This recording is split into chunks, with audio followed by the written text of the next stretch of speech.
Al aire, la entrevista con Vladimir Villegas por Unión Radio. Buenas noches, queridos amigos. Bienvenidos a la entrevista. Vamos a trabajar para ustedes a partir de este momento en los controles, el señor John Del Pincay. En la producción, Luis Ignacio Dugarty, quien les habla, Vladimir Villegas. Nuestro invitado de esta noche, Jorge Roy, expresidente de Fede Cámaras y miembro además o representante del sector empresarial ante la Organización Internacional del Trabajo. ¿Cómo estás, Jorge? ¿Cómo te va? Gracias Bien, Vladimir. Muchísimas gracias por esta invitación. De siempre es gratísimo conversar contigo. Muchas gracias. Bueno, Jorge, fíjate, el país está en una situación cada vez más compleja desde el punto de vista económico, pero también desde el punto de vista político. Hay quienes dicen que no hay solución a los problemas económicos del país sin un cambio político en Venezuela. ¿Eres de esa opinión? Totalmente. Totalmente. Y un poquito pasa las cosas. Te faltó decir que también tenemos una crisis social.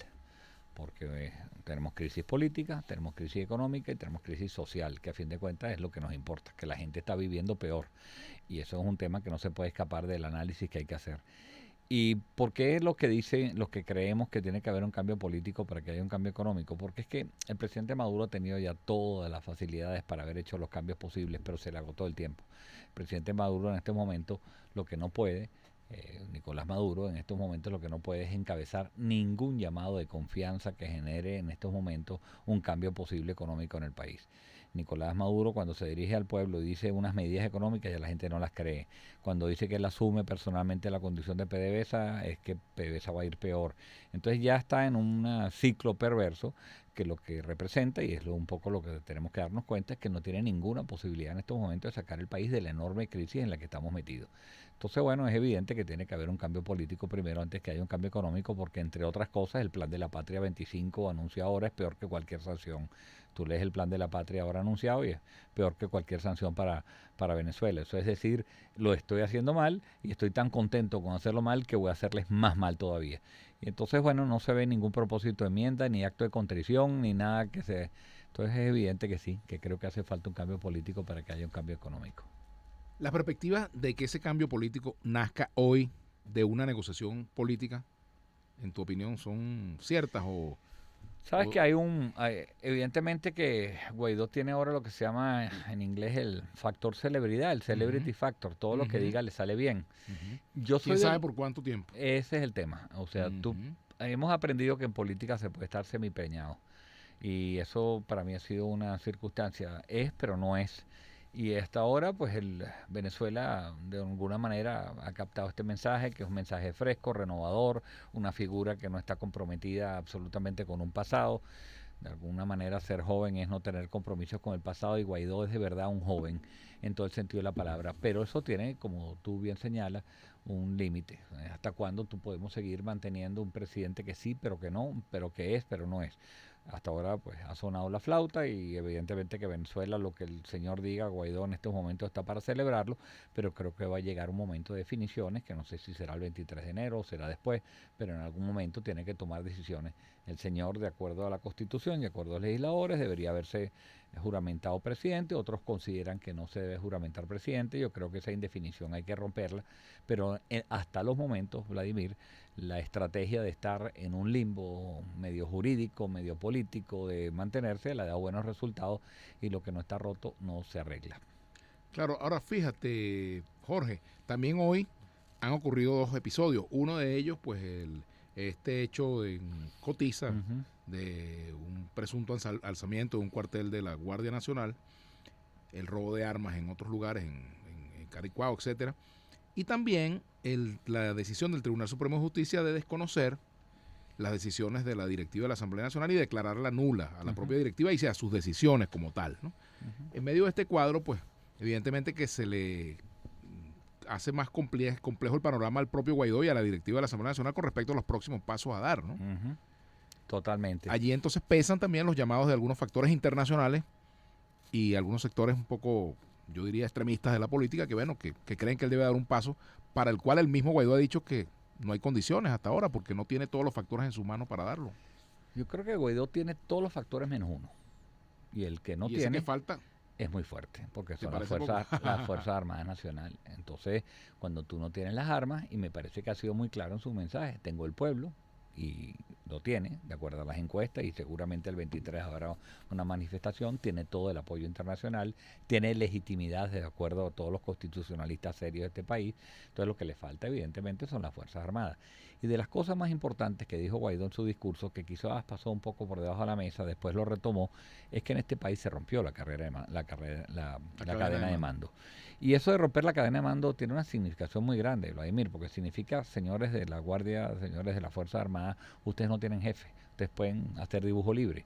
Y entonces ves sucesos como el de Cotiza de hoy. Pero eso es tan así, eso es cierto, Que se rompió la cadena de mando. Como frase, a lo mejor una frase original, pero en la práctica es cierto. Bueno, lo tan cierto como que si no hay presidente, no hay comandante en jefe. Bueno, partiendo del criterio de que no haya presidente. Partiendo del criterio que él maneja. Por eso estoy hilvanando su discurso. Yo estoy hilvanando un discurso, señores, hay alguien que no es presidente, que está tomando el poder por el presidente de la República debería ser yo, no he asumido, pero en estos momentos ustedes no tienen jefe. Y no tienen jefe, entonces empiezas a hacer dibujo libre como las cosas Cotiza y no te extrañe ver otras manifestaciones parecidas. El tema es que efectivamente cuando se toman decisiones y esas decisiones no son aplicables, o cuando se hacen sentencias y esas sentencias no son aplicables, pues se queda en el papel. Y ese es el gran drama que él tiene. Ese es el miedo y esa es la encrucijada que tiene Guaidó. La encrucijada que tiene en estos momentos Guaidó es decirle al país, yo soy el presidente, y no puedes mandar, no puedes ejecutar la sentencia. Si tú no tienes detrás un apoyo internacional y si tú no tienes unas Fuerzas Armadas que te acompañen, porque el pueblo lo tiene seguro, esta decisión me parece a mí absolutamente Además, si se tomara Jorge Roy, como bueno, el criterio de que se aplica el 233, con el que yo particularmente tengo mis diferencias en cuanto a esa interpretación, pues sería una presidencia por 30 días porque él tendría que convocar elecciones en 30 días. De lo contrario, entraría él mismo en el mismo supuesto que el que le está señalando. Y la pregunta más de fondo. ¿Y cómo lo vas a convocar con este CNE? ¿Bajo qué condiciones? ¿Quién es? O sea, la Asamblea puede llamar a elecciones y convocar el proceso, no puede hacerlo por sí sola. Ese es el punto, Vladimir. Lo que tú estás señalando es que insensatez. Tú asumes la presidencia ¿para qué? Para llamar a elecciones en 30 días, porque eso es lo que tendría que hacer. ¿Puede la oposición en 30 días con este CNE, con estas instituciones, hacer en 30 días un proceso eleccionario que fuera limpio y transparente, que garantice que iba a haber un cambio político? Entonces, todas esas preguntas se tienen que estar pasando por la oposición, sin apasionamiento, de verdad pensando. Creo que es la primera vez que están haciendo las cosas bien. Y bien es no apresurarse, no pisar los peines que le están poniendo el gobierno, que siempre los pone. Yo creo que están haciendo el canto de sirena, ni los locos del Twitter de un lado y del otro. Entonces creo que el hombre está haciendo las cosas muy bien y ha despertado pues un momento de emoción que por lo menos te va a hacer que la gente vuelva a creer en las calles y que haya un proceso. ¿Cuál es ese proceso? Yo no lo tengo muy claro. Para empezar, yo no soy de los que dirigen este país, pero sí creo que los que están tomando decisiones en este momento hasta ahora lo han hecho bien y creo que tienen que hacer las cosas primero la ruta está muy clara. Tenemos en estos momentos una ilegitimidad manifiesta, tú tienes a alguien que está despertando emoción en el pueblo y tú tienes a alguien que no puede resolver los problemas del país. ¿Cómo hacemos para que las fuerzas que se están oponiendo a ti, que son Fuerzas Armadas, entiendan que el país no va a ningún lado y que todos los venezolanos, sin excepción, vamos a vivir peor, como no haya un cambio y no nos sentemos otra vez a negociar? Y vuelvo a lo que tantas veces te he dicho a ti, Vladimir.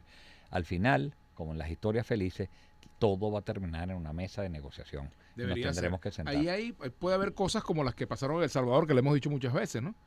El Salvador fue una negociación después de una masacre, después de una guerra de 150.000 muertos. No. Colombia ha ido a una negociación que todavía, fíjate tú, tiene marcha y contramarcha, ¿no? Así es. Y después de tantos miles de muertos. Ojalá que no sea así. Dios quiera que no.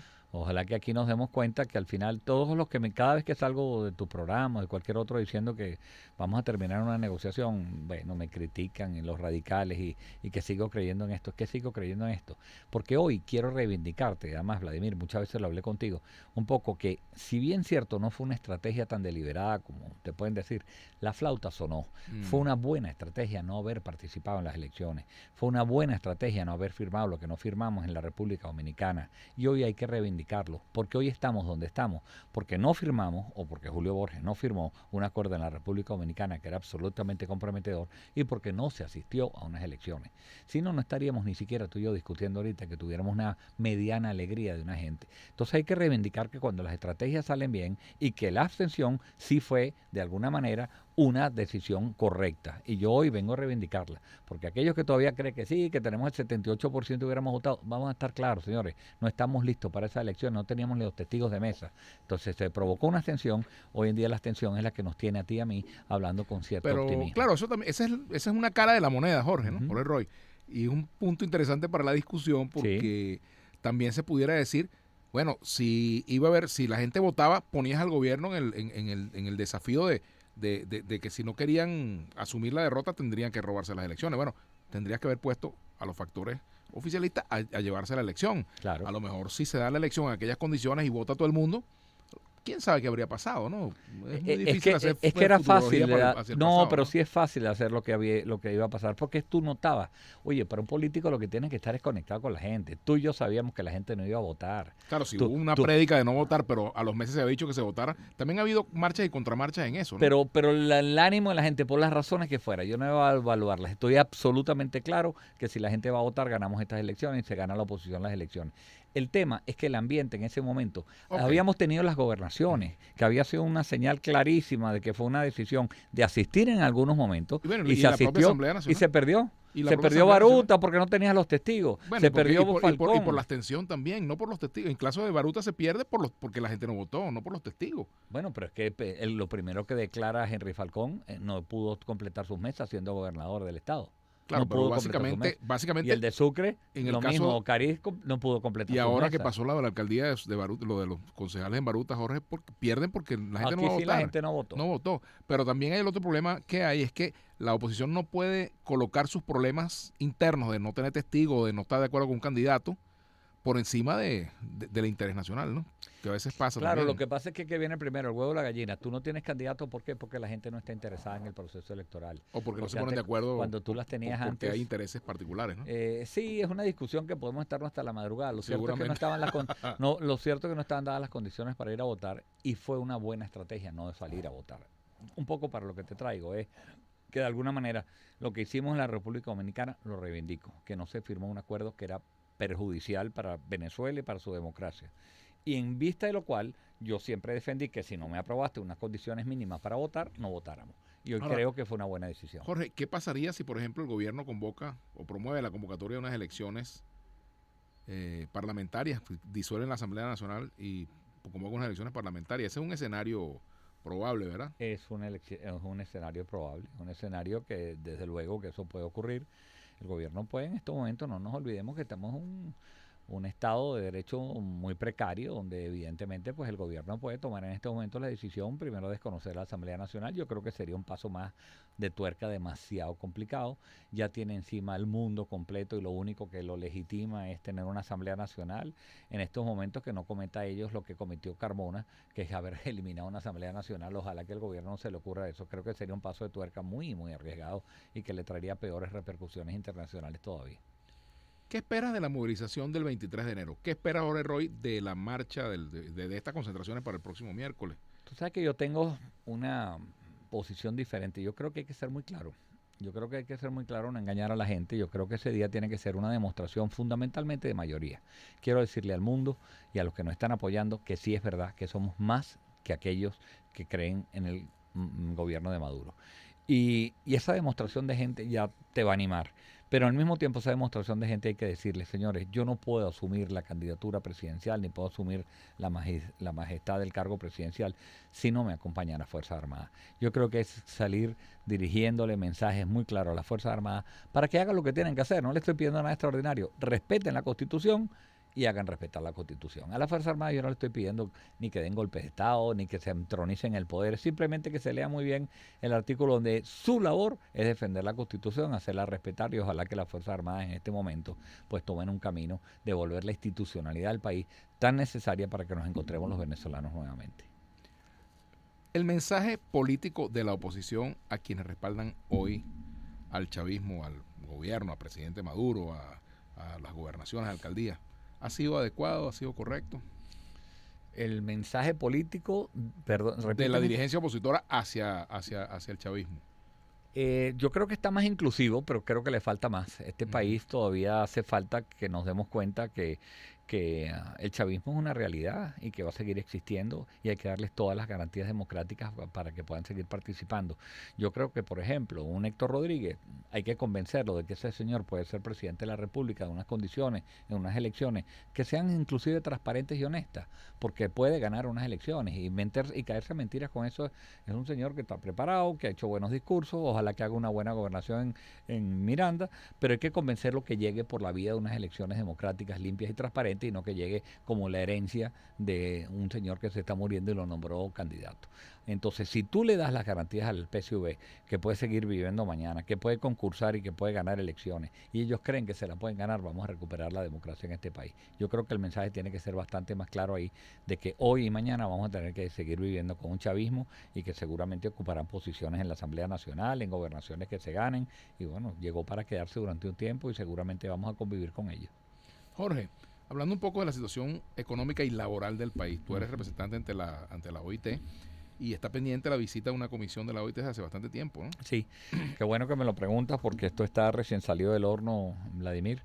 La comisión de encuesta ya fijó la fecha. Finalmente el gobierno aceptó, que esa es la primera noticia que te quiero dar. De la OIT.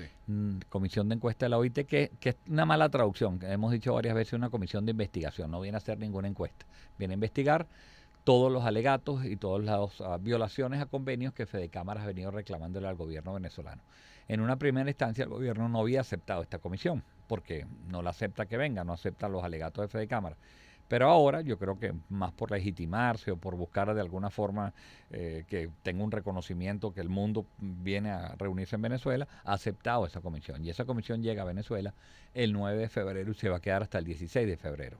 Ahí se va a entrevistar no solamente con el gobierno, sino con todos los partidos políticos, se va a entrevistar también con Fedecámara, se va a entrevistar con los sindicatos independientes, se va a entrevistar con las fuerzas de la Fiscalía y del Tribunal Supremo de Justicia, y ellos en eso van a sacar conclusiones de si aquí se están violando los convenios laborales de la OIT o no.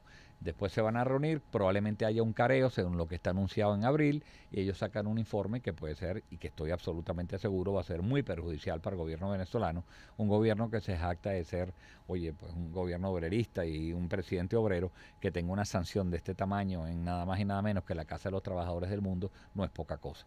Así que de las visitas más importantes que tenemos este año, es definitivamente esta visita a la Comisión de Investigación el 9 de febrero, para lo cual ya Fedecámaras nos estamos preparando para recibirla. Si alguien te preguntara, alguien de fuera, ¿cómo está la situación económica de Venezuela? ¿Qué diría Jorge Roy hoy? Catastrófica, Vladimir, y soy muy poco proclive a usar este tipo de epítetos y de calificativos, porque primero soy un optimista, pero yo nunca creí que fuera a llegar a ver la situación de nuestros empresarios, la cual conozco y me jacto de conocer muy bien. Han desaparecido más de 700 industrias el año pasado, las que están trabajando trabajan al 20%, hoy estamos a casi finales de enero y hay muchas empresas que no han abierto y no saben si van a abrir, no estamos produciendo productos esenciales, las empresas básicas que antes producían las materias primas para el país no producen más y entonces no tenemos materias primas, inflación desbordada, los salarios, se destruyó la cultura del trabajo, la gente no tiene incentivos para trabajar en ningún lado por un sueldo, el Producto Interno Bruto cayendo. Bueno, no hace falta que yo te relate un poco todos los indicadores donde somos los peores del planeta prácticamente en casi todos los indicadores, y esto es una situación que estamos viviendo muy triste. La verdad es que es catastrófica la situación económica del país, Vladimir. ¿Cómo se reconstruye un país? Un país que no fuera Venezuela es más complejo. Y tu pregunta es muy buena, pero un país como Venezuela va a ser más sencilla la parte económica. Creo que reconstruir la parte social y volvernos a reencontrar como venezolanos va a tardar un poco más. En que nuestra única diferencia sea ser del Caracas del Magallanes como era antes, eso va a tardar un poquito más. Creo que todavía hay muchas heridas que tapar y muchas cosas que vamos a tardar unos años. Pero la parte económica, en un país que es petrolero, que tiene recursos naturales, que va a tener ayuda internacional apenas haya un cambio de gobierno, que todo el mundo está pendiente de ayudarnos, que estamos en el centro límite, que tenemos un clima maravilloso, que tenemos gente. Mira, va a ser, yo estoy absolutamente seguro que la reconstrucción económica en un año estamos ya viendo resultados y en 2 años estamos ya prácticamente, avanzando hacia una ruta de progreso y bienestar.